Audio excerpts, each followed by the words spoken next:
tatoue depuis à peu près 3 mois. C'est ma passion depuis 3 ans. J'ai suivi un parcours classique dans un lycée général où j'étais en filière littéraire. Parce que j'adore piquer les gens. Non, pas du tout. C'est juste que ouais, j'aime le dessin et j'aime bien ancrer une de mes œuvres d'art sur quelqu'un. Rendre quelque chose d'éphémère, permanent. Par exemple, si je dessine quelque chose sur du papier, ça va finir par s'altérer, alors que dans la peau, ça va suivre une personne toute sa vie, quoi. Alors, j'ai un mélange de gravure, on va dire, gravure médiévale, et de trucs un peu plus old school, on va dire. Je me suis fait beaucoup de tatouages et parce que c'était des dessins qui me plaisaient, c'est principalement des dessins que j'ai dessinés moi-même du coup. Il y en a certains qui ont des significations personnelles et d'autres juste c'est parce que c'était des dessins qui me plaisaient bien quoi, par pur esthétisme. C'est moi qui me suis tatouée moi-même. Mes jambes, genre tous les tatouages que j'ai sur les jambes, c'est moi qui me les suis tatoués moi-même et c'est pas fini. Alors je fais principalement des tatouages à la machine du coup, parce que c'est la méthode la plus sûre de tatouer, on va dire, puisqu'il y a un petit sabot sur la machine, donc je peux pas piquer trop profond ou pas assez.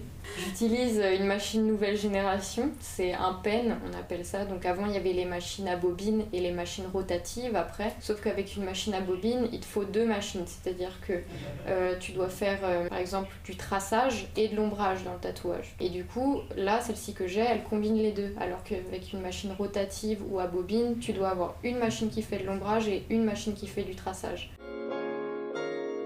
Le traçage, c'est de la ligne, donc un trait complet, un trait plein. Et l'ombrage, c'est ce qui va donner de la dimension au dessin que je fais, donc style gravure un peu. C'est de l'acherer, que des petites lignes, que des petits traits, ou bien des petits points, genre que de l'ombrage en petits points, quoi.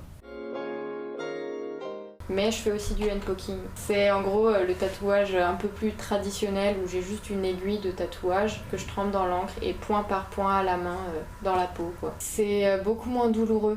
Vraiment. Et t'as pas le bruit de la machine, donc pour un premier tatouage, franchement, je trouve que c'est sympa. C'est moins stressant en fait.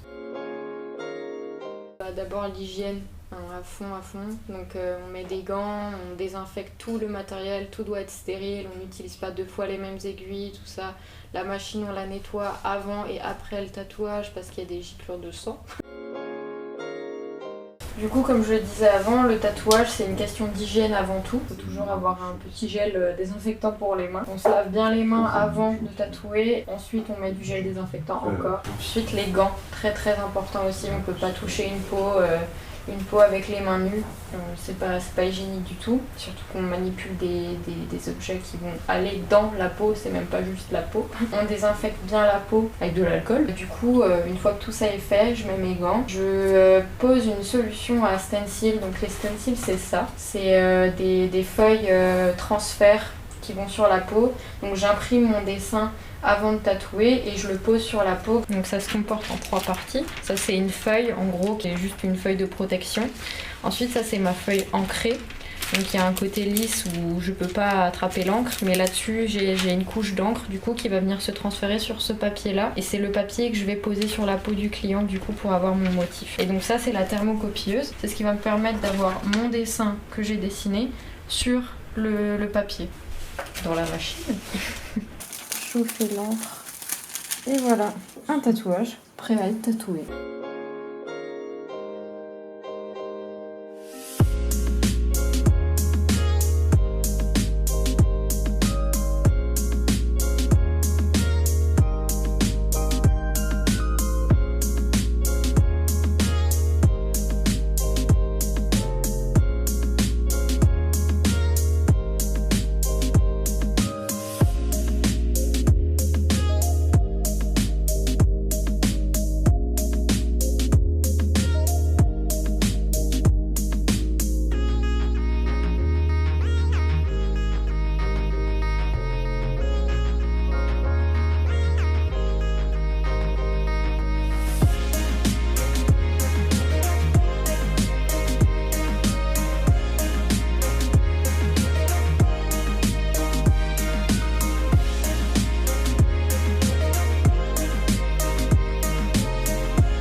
Après le tatouage, du coup, en soi, moi, j'ai plus vraiment de rôle là-dedans. C'est-à-dire que je donne des consignes, donc tout le temps l'hydrater, ne pas gratter quand ça commence à cicatriser, ne pas l'immerger 2 mois après le tatouage, on va dire, donc pas de piscine, pas de bain, tout ça, enfin voilà, ne pas le mettre au soleil.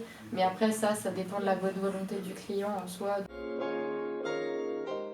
Ça dépend la taille, tout dépend la taille, mais en général, on commence les prix à 80 €. Vu que je viens de me lancer, je baisse quand même vachement et ça me fait mal au cœur de demander 10 millions d'euros là, à quelqu'un qui veut se tatouer juste une petite lune derrière l'oreille, tu vois. Du coup, en général, pour par exemple une toute petite lune, un truc très petit, je demande 45 €. Je sais, ça reste quand même un prix.